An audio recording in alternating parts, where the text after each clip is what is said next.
And the other thing I forgot to do is make Devin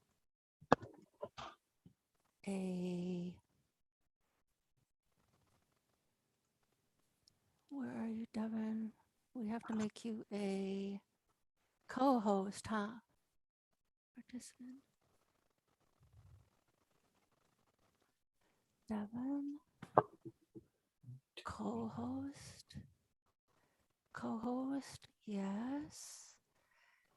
So we're live streaming and I'll start the recording. And we'll start admitting everyone.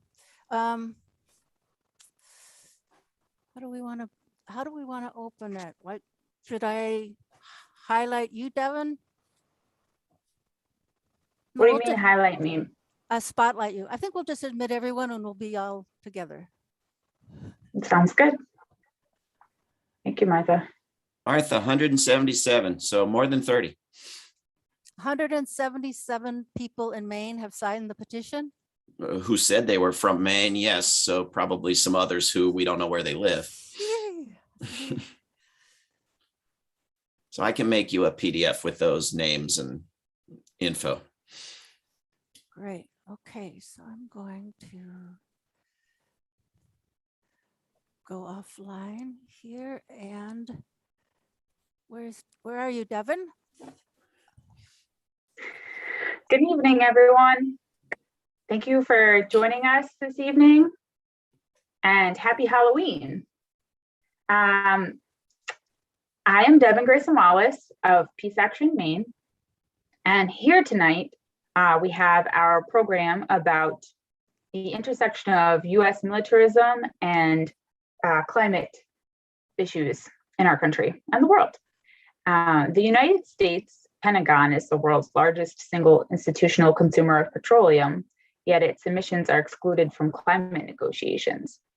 So this evening, here to discuss this grievous oversight, we are honored to have Janet Wheel of Veterans for Peace and David Swanson of World Beyond War join us this evening. Each will speak for about 15 minutes, followed by a question and answer session. And we ask you to put your questions into the chat and we will read them out to the group.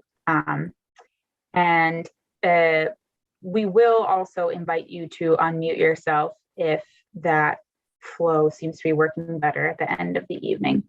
As a reminder, this is being both recorded and live streamed, and we have muted everyone to prevent any background noise. And we're going to start our evening with Lisa Savage, who is going to remind us of what COP26 is. Many of you probably know Lisa Savage, but for anyone who doesn't, she founded the Maine Natural Guard and is very active on all types of issues related to both militarism and climate. Thank you, Devin. Can you hear me okay? Yes? Okay.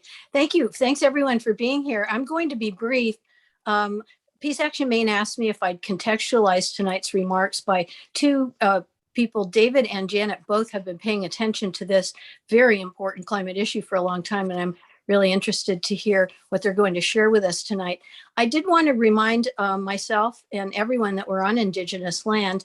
I know that my neighbor, Barry Dana, a past chief of the Penobscot, thinks it's ridiculous that people are flying to Glasgow for a climate conference because one of his big things is trying to convince everybody to stop flying and how bad that is for the planet. He and I often get in a little argument where I say, but Barry, it's really the military jets that are doing most of the polluting. He's like, but you know, here's what we can change.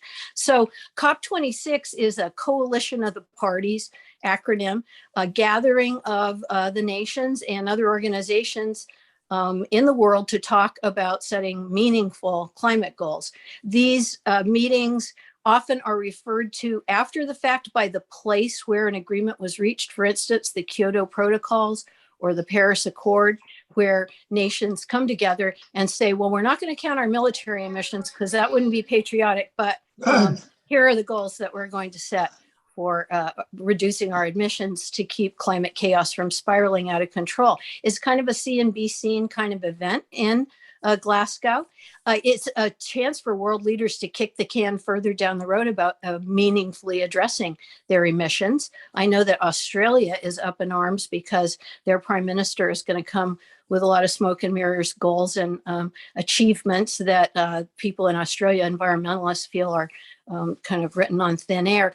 The Pentagon will not be attending. I know David said he was happy to hear that. Sure, why would the biggest institutional consumer of fossil fuels show up at a coalition of the parties?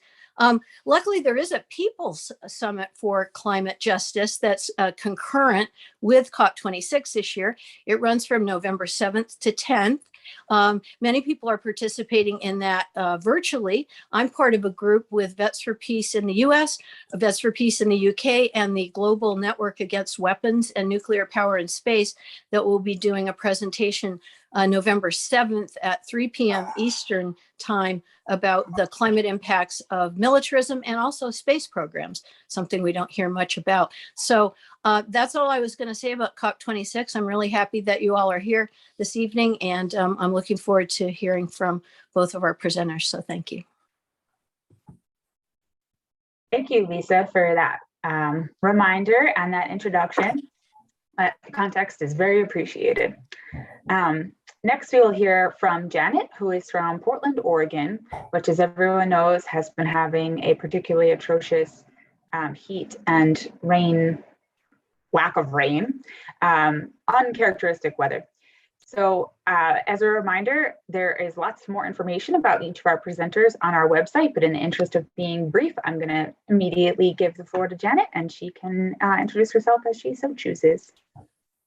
Okay, thank you very much, Devin. Great to be virtually back in Maine, where Veterans for Peace started in the mid-'80s.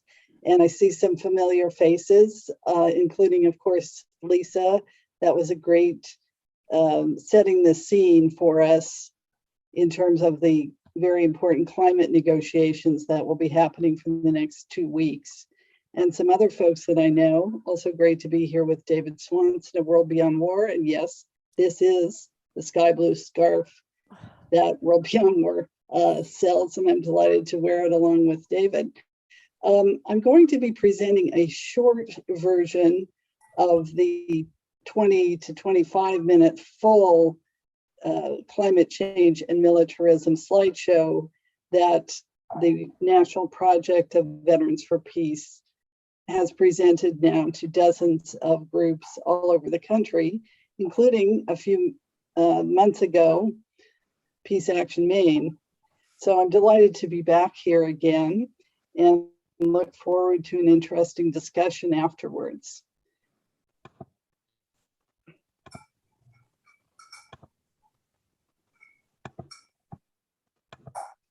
Oh, sorry. I'm going to start with a couple of slides that, that show the motivation which many of us share as we deal with both the climate crisis and US militarism and war. The executive director of Veterans for Peace, Garrett Reppenhagen, comes at this first as a father concerned about his child's future, which is a powerful motivation also for me and many others. I'll just give you a moment to read his words, and then I'll say a bit more about the national project.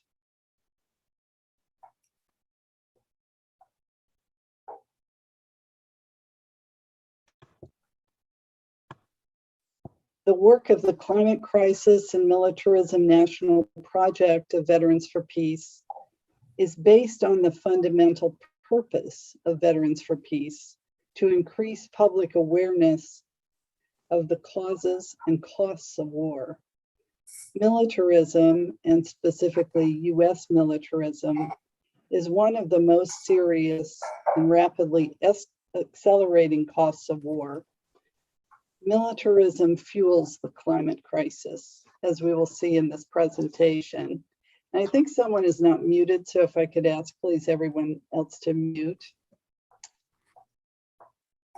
And here is the statement of a great-grandfather, Woody Powell. He's a former Veterans for Peace president who worked for years on VFP's War and the Environment Working Group and is one of the originators of this project. The Climate Crisis and Militarism project builds on his work, and we appreciate his continuing service, including presenting the full slideshow recently to 2 groups in the St. Louis area where he lives. Veterans for Peace's Iraq Water Project and the Agent Orange Relief and Responsibility Campaign also relate to war-caused environmental harms and long-term consequences. And while our focus is on the climate crisis, we certainly are concerned also in this national project with other environmental issues. We're all familiar with the impacts of the climate crisis, and I know that the state of Maine has been hammered by terrible storms in recent years, exacerbated by the climate crisis.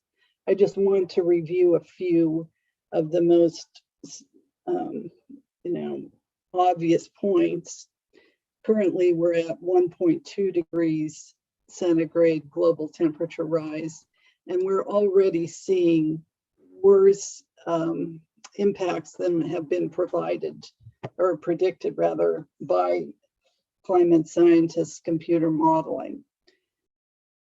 The climate crisis has been called Code Red for Humanity by UN Secretary General Guterres. And in the IPCC report released this August,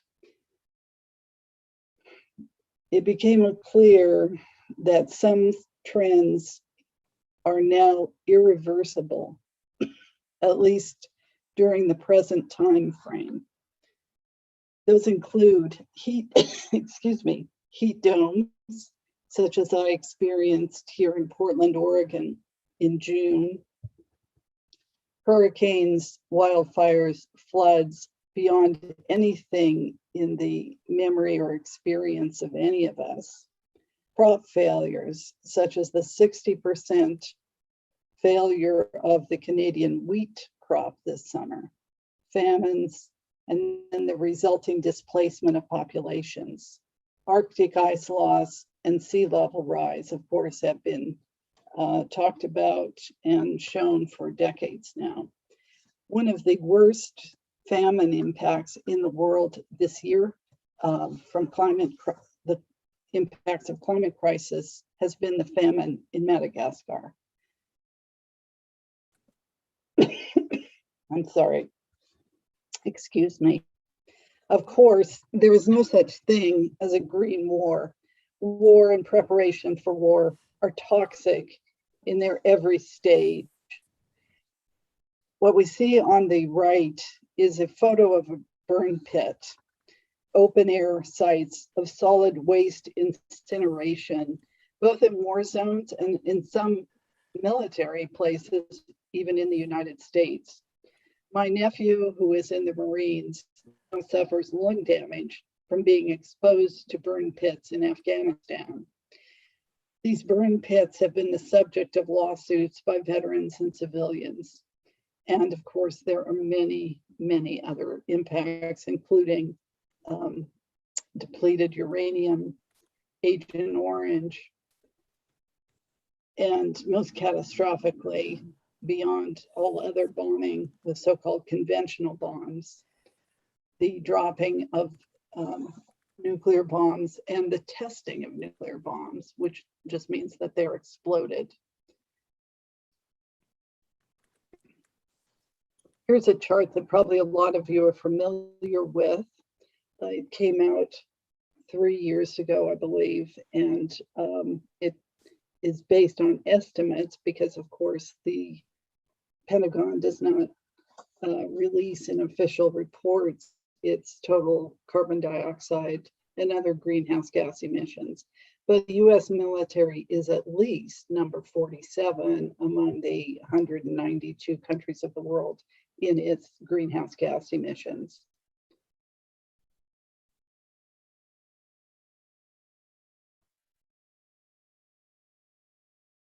With the US finally ending the 20 years of war in Afghanistan, although we know there will be continuing drone strikes there, we are now seeing increased noise directed at China and Russia. On the left, you see a photo of war games in the Pacific that involved US, British, and Australian navies. There are regular wargaming exercises with the militaries of South Korea and Japan, to the fury of a lot of South Koreans and Japanese, I might add.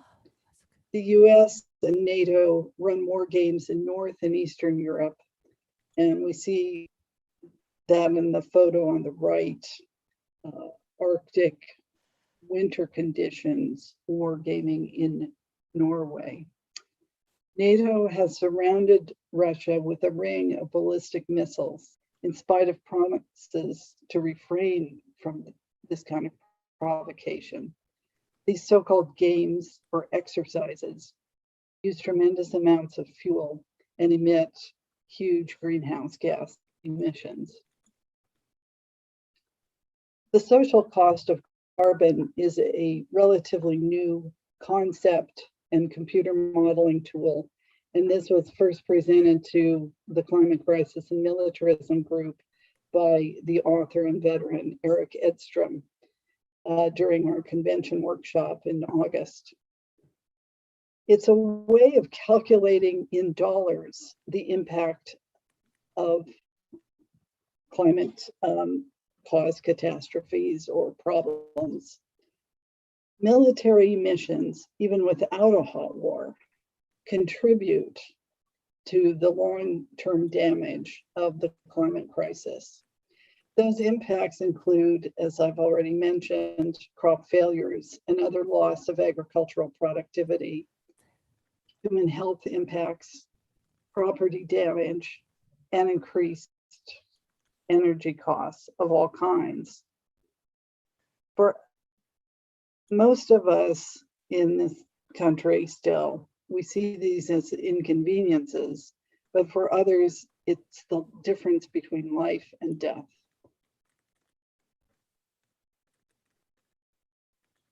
This chart is from the National Priorities Project report, State of Insecurity, the cost of militarization since 9/11. Over $21 trillion, our tax dollars, have been poured out on this so-called war on terror, which is really a war of terror. Of the $21 trillion, here's how some of it's been spent. 16 trillion went to the US military, including 7.2 trillion for military contractors. 3 trillion has gone thus far to veterans programs.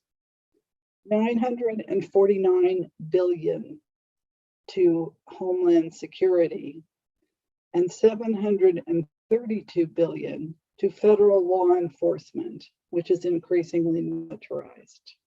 As we can see in this chart, which is a little out of date, but shows the relative spending, the United States spends as much on the military as the next 10 countries combined. So we can't just wring our hands about this. We have to take action. So we have made a lot of progress since this project began in August of 2020.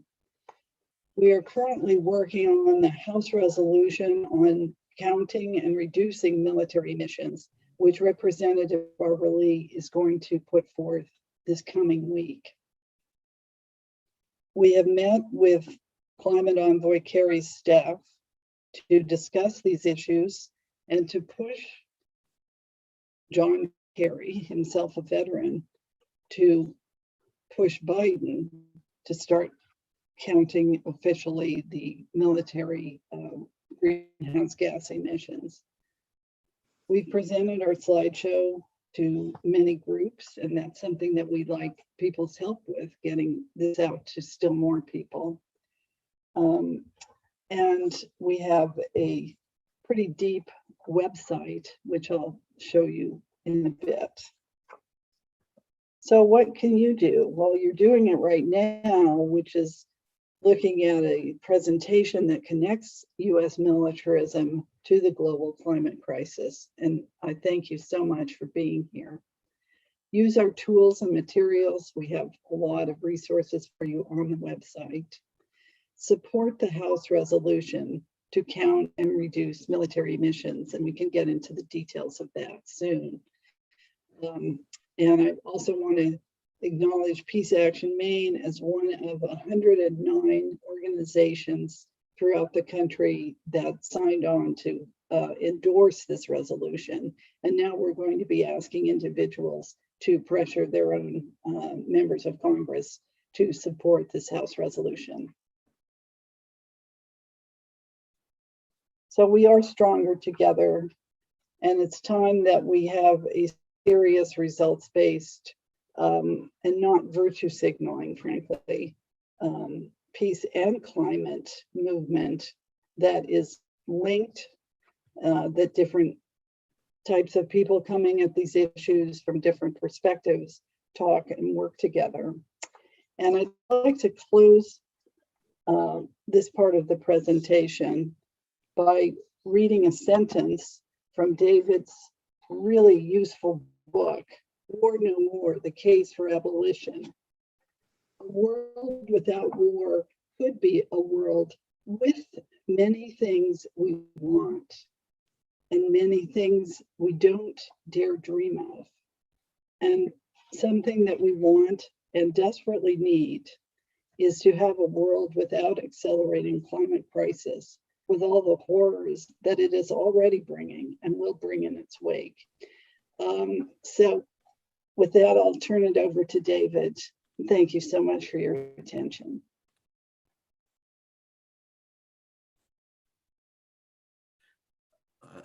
Thank you. I guess I'm up.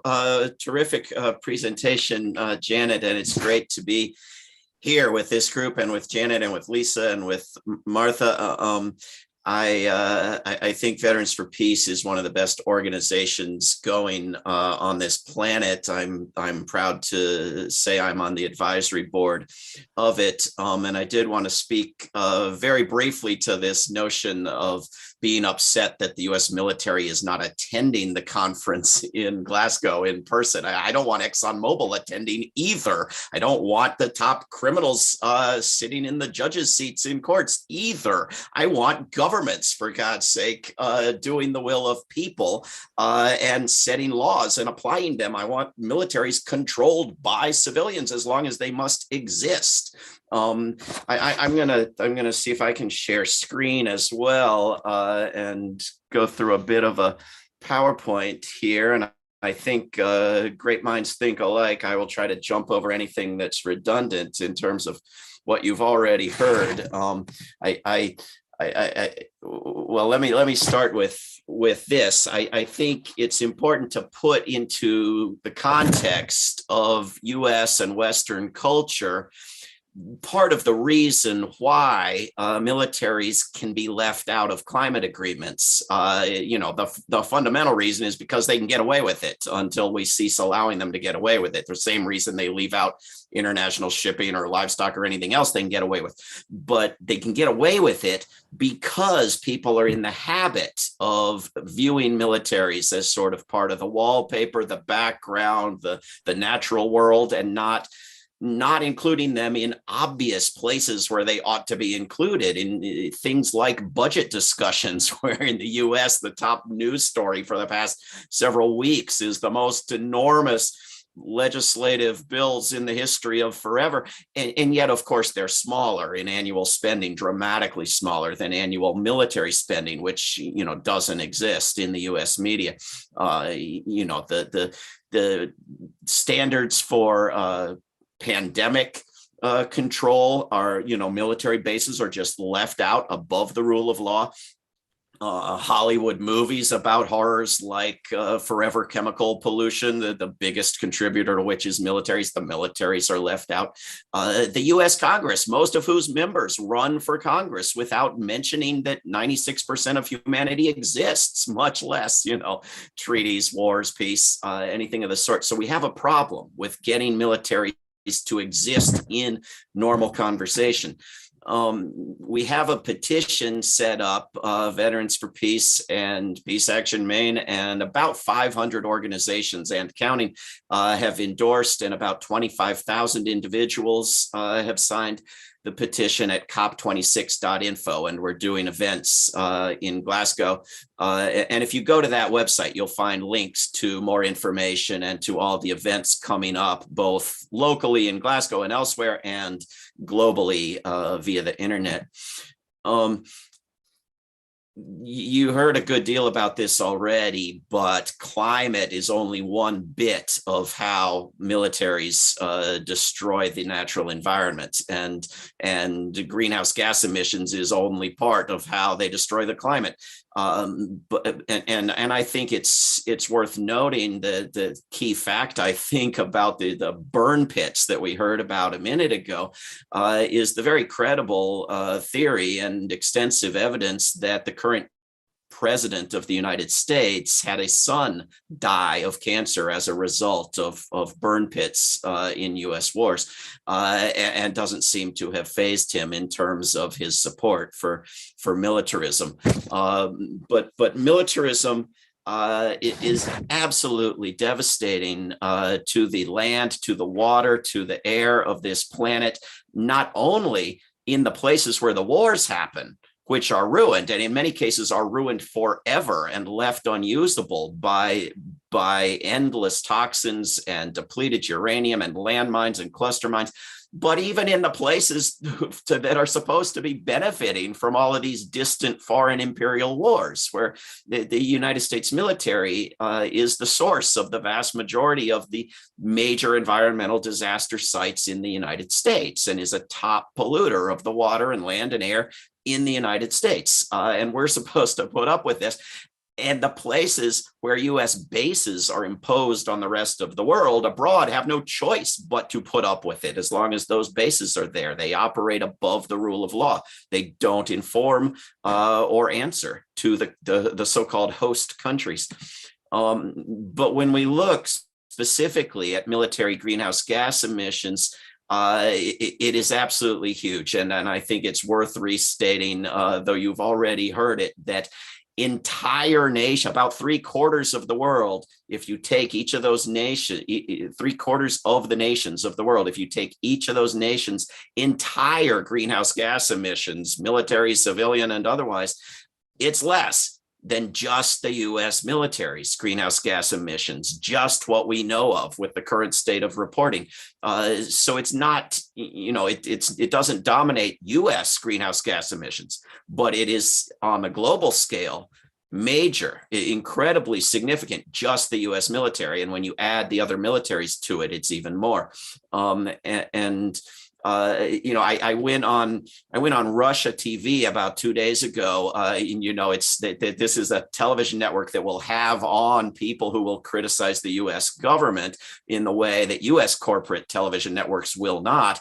But then the hosts and experts hired by Russia TV, they hire them from Fox and CNN, and they're spouting the same crap as you get on the U.S. networks. And so they did this story where they push all the glories of the new Tesla tanks and all the developments of the military and U.S. capitalism that are going to save us.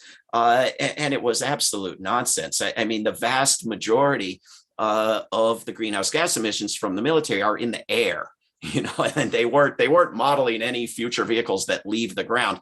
And what they were suggesting was, a future sort of dream. And it overlooked, among other things, the money problem. We can't go and rebuild the US military with Tesla tanks, even if they had Tesla airplanes. We don't have the time or the money. We need the money for the problems we have no choice but to address, including the destruction of the climate. So looking at the U.S. military with the EU and the UK next to it, this is from a friend who studies the UK military carbon emissions in some detail, but occasionally throws in a graphic with the US in it, and you see what it does to it just dwarfs the whole topic of what the UK is doing. I wanted to mention that at worldbeyondwar.org, we've created a database of resources. If you click on resources or go to /resources, and you can put in a topic like environment and get 100 and some resources, and you can click on a type of resource like articles or videos or comic books or children's books or reports or videos or whatever. And so we've tried to put the very most useful things there, and you all can correct me after this meeting for in terms of what we've left out that ought to be there. This is, I mentioned already one of the horrible ways that the US military is polluting the water of the world is with these chemicals that they use unnecessarily to put out fires, that they practice putting out fires. And a friend of ours, Pat Elder, has created a website, militarypoisons.org, if you want all the details you can imagine. This is a nice fun fact I like to throw in here for the intersectionality, as they call it. The heating of the earth is blowing up piles of weapons that are lying around on the earth. These two problems are interlocked in many, many, many ways, but this is one new way. Trying to break through this sort of magical force field that prevents most of the human species from knowing this problem exists at all. I wrote a Harry Potter story about the secret of COP26 and the smoke belching train headed up to Glasgow for COP26 meeting. And you can go read it at bit.ly/COP26 Potter. But I will give away the secret. The secret is they leave militaries out of the climate agreements. The big problem I have with this topic whenever it does get brought up, which is rare enough, is that militaries are thought of as a sort of a solution rather than the problem. And this is growing, and the militarization of police in the United States, in particular, since the new Congress and the new president, when local police departments say the word climate, boom, they get tons of military equipment from the federal government, which of course they're not going to use in any way to address the climate. And we actually would benefit a great deal from addressing fires and hurricanes and floods with unarmed people trained in expertise for addressing fires and hurricanes and floods. One reason is that, for many decades, the U.S. military has used natural disasters, as they're called, as excuses to get into new territories and islands and never leave. This is my understanding of the U.S. Navy's motto, "A force for good." They're there for good. They're not leaving. They're not getting out. And the whole idea of the military as a solution, or that we should just swoon in admiration because the military admits the problem exists, it's just not good enough. The military is a major driver of the pollution itself, wages wars to control the fossil fuels with which to pollute further, threatens wars to go after territories that are opening up as the ice melts, props up, gives arms and training and funding and support to facilitating coups and to propping up brutal governments in significant part for control of fossil fuels. And the military's reports and NATO's reports, the recommendations that come out of these institutions, what they would be saying if they were in those meetings in Glasgow, armed or otherwise, is very, very little about Tesla tanks, which the military has not exhibited any interest in yet. It's just a Tesla thing. It's mostly about adapting, which obviously we have no choice but to adapt. But if we're just adapting, we're going to very soon reach a situation we can no longer adapt to. So it has to be about ceasing to exacerbate the problem. And there you get very little from the military, but you do get militarization of borders, treating the victims as the enemies. This is where deferring to the military on these questions leads you. And then, of course, there's the other problem that we never mention, precisely because it wouldn't exist without militaries, and that is the nuclear apocalypse, which has grown in likelihood, the risk of which has increased right alongside that of climate apocalypse. We just, thank God we talk about one of them, but we ought to talk about both. And I know we in this meeting all probably do, but the larger we don't. I wanted to just show some numbers here. There was a proposal from President Biden early this year for climate aid to foreign governments. And if you put it as a graphic on a chart with so-called military aid, that is weaponry, and other economic aid, actual non-weapons aid, it's just negligible. And if you put U.S. government climate spending, even proposed huge progressive climate spending, next to fossil fuel subsidies, it doesn't measure up. So, what sense does that make? And then if you throw military spending onto the same chart, both of them become almost invisible. And then the goals, I should pull out the document I have on this if I'm going to talk about it, but the goals on the climate that President Biden proposed early this year for, future decades were just largely nonsensical and full of, speculative future technologies and things left out and loopholes. But one of the key ones that's left out even by climate groups, even by environmental organizations, is the one that we're trying to force into the discussion, and that is military climate destruction. Why in the world would you leave military climate destruction out of treaties to address climate destruction? I asked this of one, advocate of the sort of change we're looking for, and his answer was, well, the nations are so busy dealing just with the civilian problems, they can't get around it, which completely evades the question, right, of why divide matters into civilian and military. We don't have two planets. We've just got the one planet. Why separate militaries, give them a waiver at all? Why not put them in the same basket with the same laws as every other sector? Things that can be done, I recommend everything you've already heard in terms of using the resources from Veterans for Peace.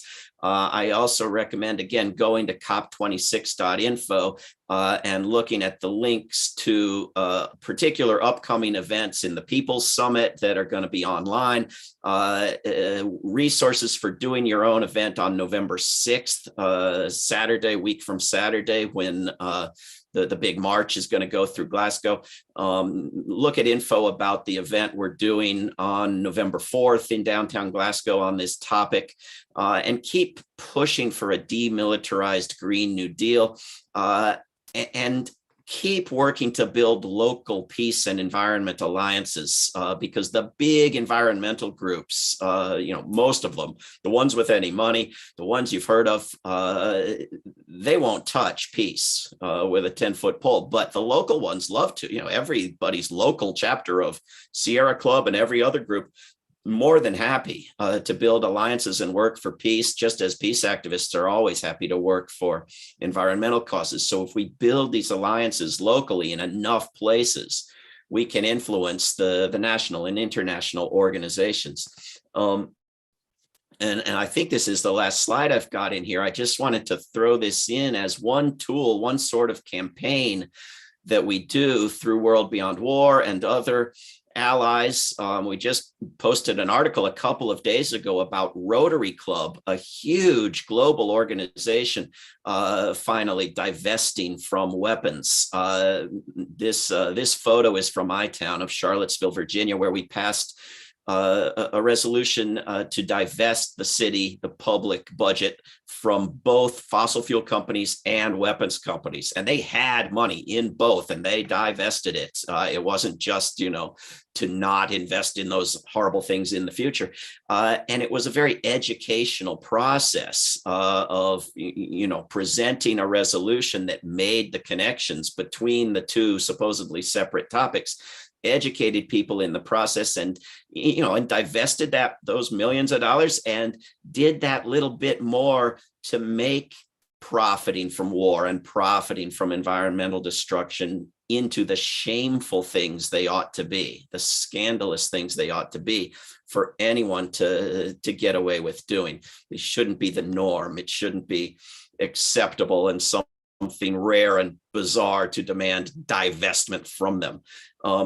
So they're, work locally, work globally, and to the extent possible and useful. And it's wonderful that VFP has gone after John Kerry on this, work nationally, and we'll see what we can do. Thanks for including me here. Thank you so much, David.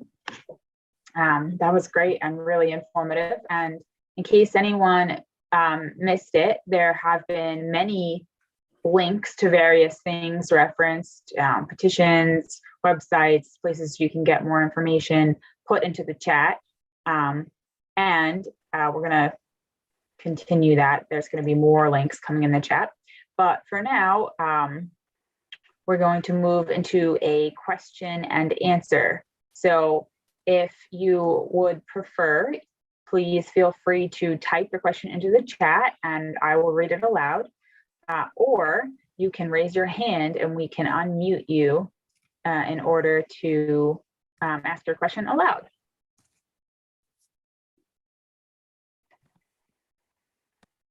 And yes, Martha is very helpfully putting additional links into the chat, our calls to action that we want to make sure to leave everyone with, which I'll speak more about after our question and answer session.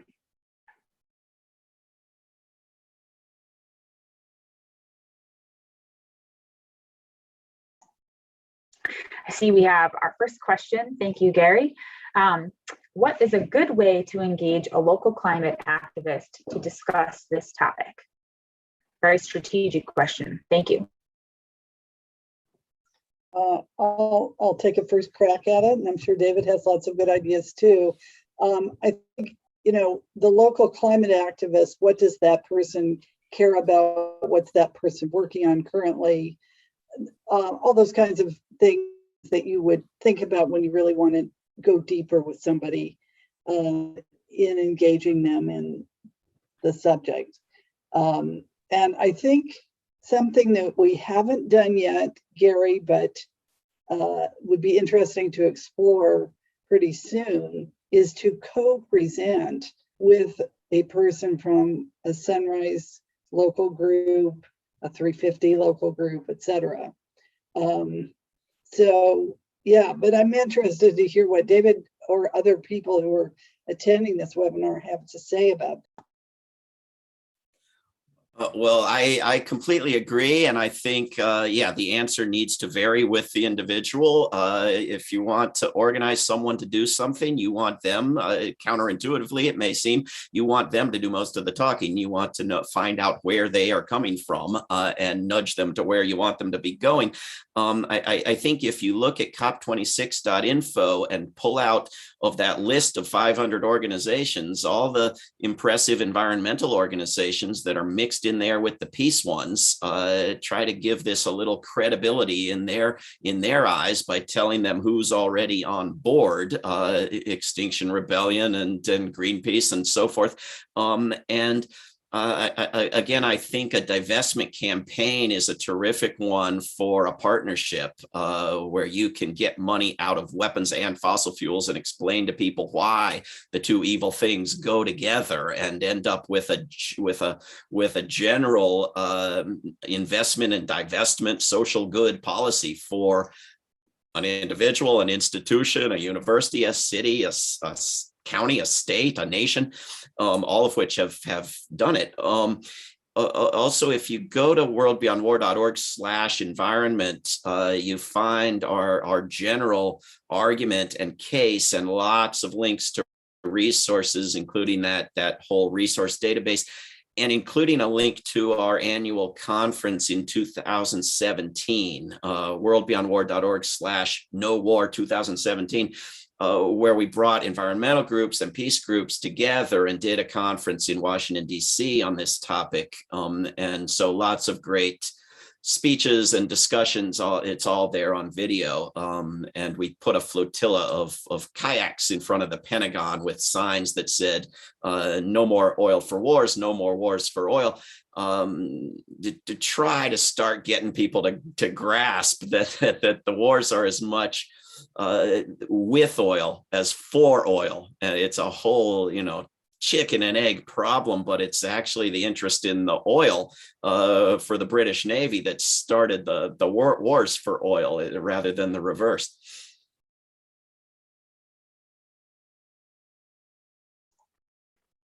Thank you both. Yeah, great ideas and unique strategies, something we can all take away. I see that Donald wrote in the chat, Global Justice Ecology Project wants to help advise on environment issues, and asking if someone could reach out to them. But honestly, Donald, I'm not entirely clear if this question is directed at us, Peace Action Maine, and others organizing this this evening's program, or at the experts. So I will see if either Janet or David has anything they want to respond. And if anyone else has a question, let us know by raising your hand or typing it into the chat. Yeah, Donald, I'm not familiar with that project, but you or anyone with that organization, please, and this is also true for people giving feedback to this presentation, feedback on this presentation, please email our project email address. It sounds like Global Justice Ecology Project wants to present. Anyway, send an email and we'll follow up on that. Yeah, I'm pretty sure I don't know them. I was just looking at their website and they look great, and we would be more than happy to work with them or anybody else. Wonderful. Well, sorry. I just wanted to bring up another resource, a very ambivalent resource. And David, I'm curious whether you're familiar with this, if you've read this report or scanned it. The House of Representatives has a select committee on the climate crisis. And last year they put out a report, which of course I eagerly read. And there's an 11-page section on national security, which is as much as they said about the US military. Leading up to their putting together this report, the House Select Committee held numerous hearings. And one of the hearings was on, again, they call it national security, not militarism or US wars and militarism, as David and I would do if we were running that committee. But anyway, they had 5 witnesses testify, and pretty much the message was, here's our handout stretch for yet more money, so we can, as David said in his presentation, secure naval bases, especially on the East Coast, against sea level rise, protect very large bases in the Midwest against tornadoes and flooding, and on and on. There was, of course, nothing either in the testimony or the report about cutting the military budget and redirecting even 10% of those funds to what we desperately need to deal with the climate crisis.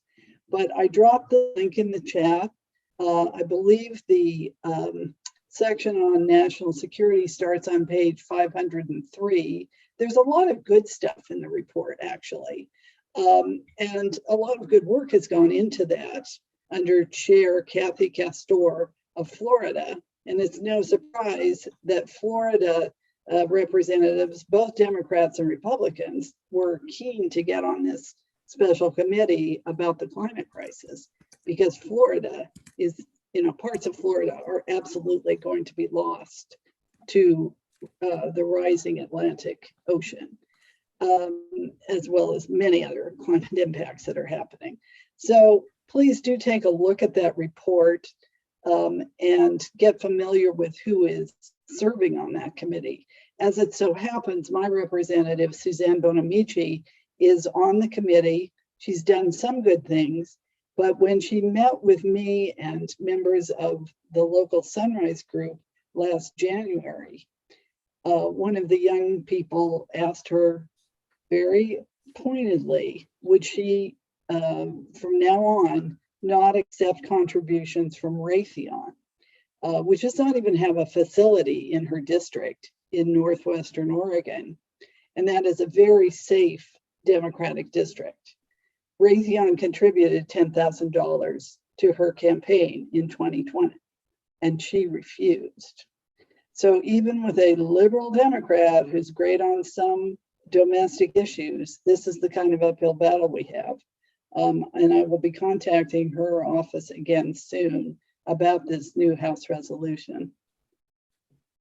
Yeah, I think, even Barbara Lee's resolution, as weak as it is, does a lot more than what I see looking at that report that you put the link in the chat, Janet. I mean, it at least wants the military to do something to reduce the destruction it's engaged in. Whereas I look at that report and the 5 points they say we need, 3 of them are just to adapt the military and its bases and its facilities to the destruction, not to lessen the creation of the destruction. And one of them is the same, but about military contractors. And the last one is about deepening the collaborations between military bases and the communities therein. Well, I'm against all 5 of them. I mean, this is not what we need. And I don't want deepened collaborations with military bases by communities. I want the things shut down and converted into arrays of solar panels. I mean, and if anything has to go underwater, I mean, I want the city of Norfolk to survive, but the military base, I mean, good riddance.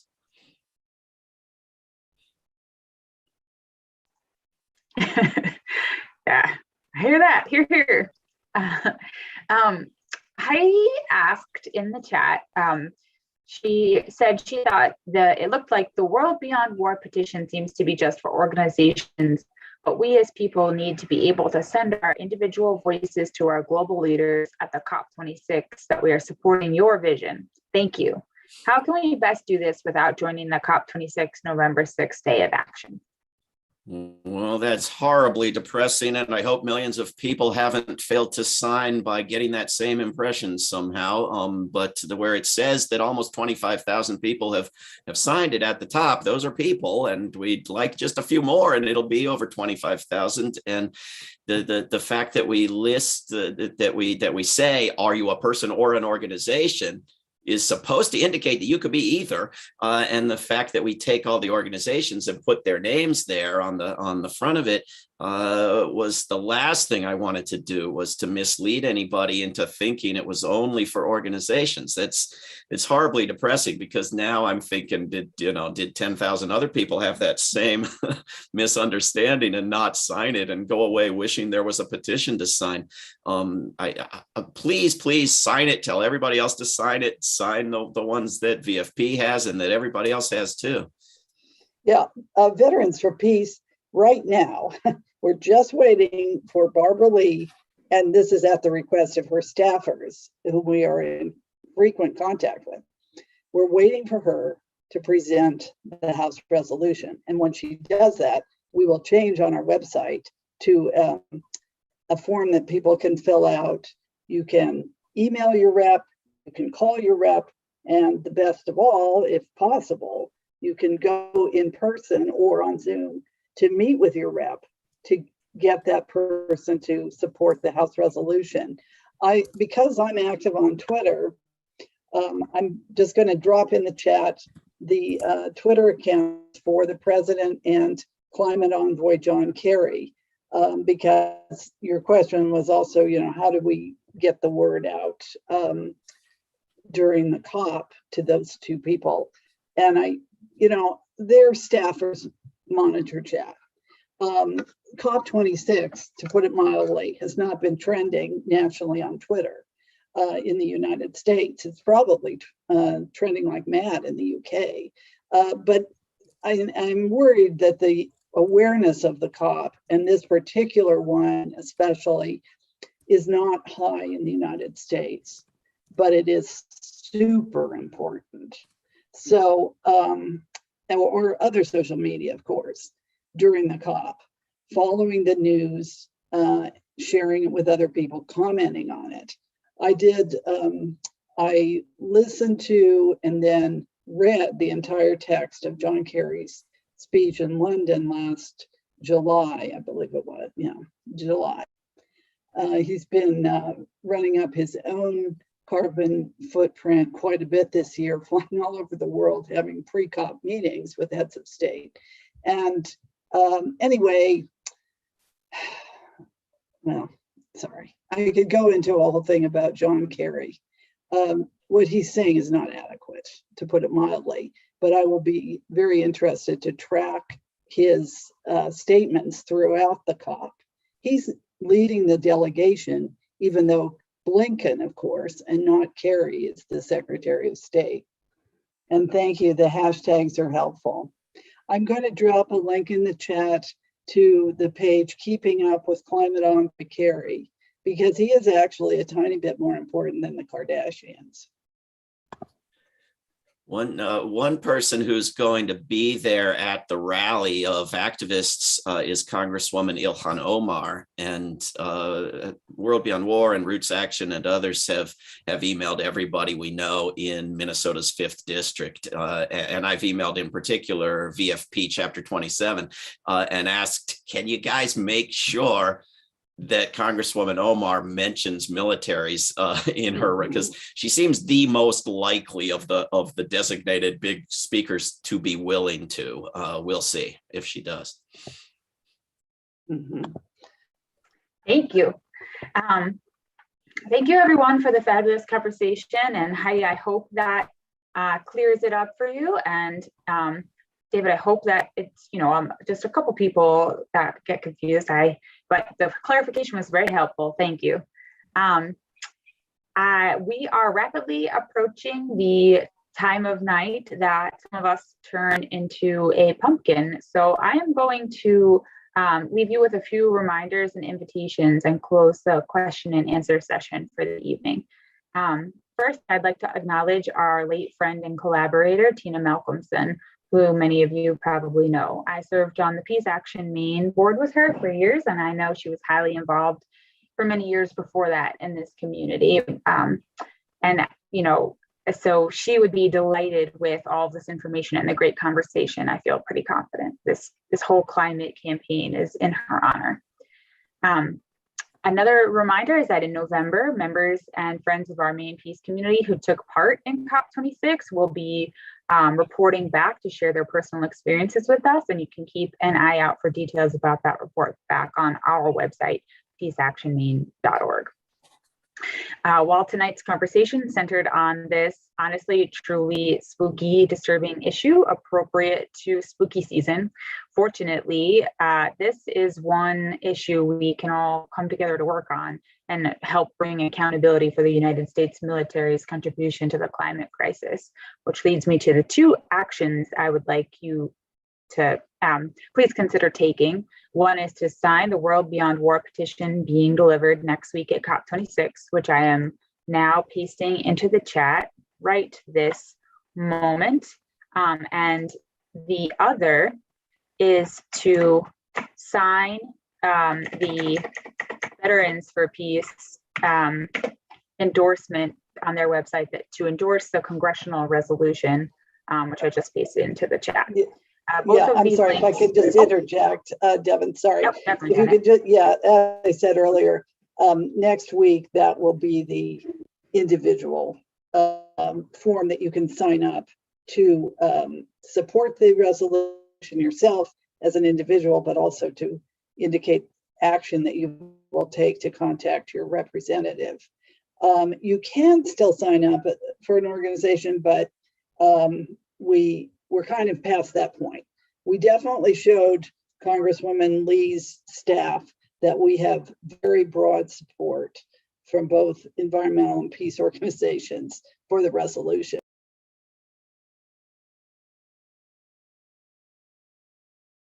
Thank you very much for that clarification, Janet. I apologize. That's my mistake. So I put in the World Beyond War petition into the chat, and Janet, if either maybe you or Gary could put in the most relevant action into the chat right now, that'd be fabulous. Yeah, I would say the most relevant thing right now is to please register for the online workshop with which Lisa Savage will be one of the speakers. And that too is a way to get the message across without going to Glasgow, Scotland, that you're watching and very concerned about what's going on there, and learn more about the climate crisis and militarism. Excellent, thank you. Both of these action links will be on the Peace Action Maine website following tonight's event. So if you have any trouble accessing the chat, don't fear, just go to the Peace Action Maine website and you will be able to take actions there. Thank you everyone for tuning in and being here with us on this Saturday night. And a particular thank you to our speakers, our local hero, Lisa Savage, Veterans for Peace presenter, Janet Weil, and her collaborator behind the scenes today, Gary Butterfield, who was helping put in many helpful links into the chat. And World Beyond War co-founder and executive director, David Swanson. Thank you also to all our local ally organizations who helped co-sponsored and put on this event. PeaceWorks Greater Brunswick, Maine Natural Guard, Global Network, Space for Peace, Maine Veterans for Peace, and the Women's International League for Peace and Freedom Maine. Please keep an eye on our website for other related events if you want to learn more or get more involved, as well as for those action items. And I hope everyone has a wonderful, warm evening and that their power stays on, because I know it is storming here. So be well and take care.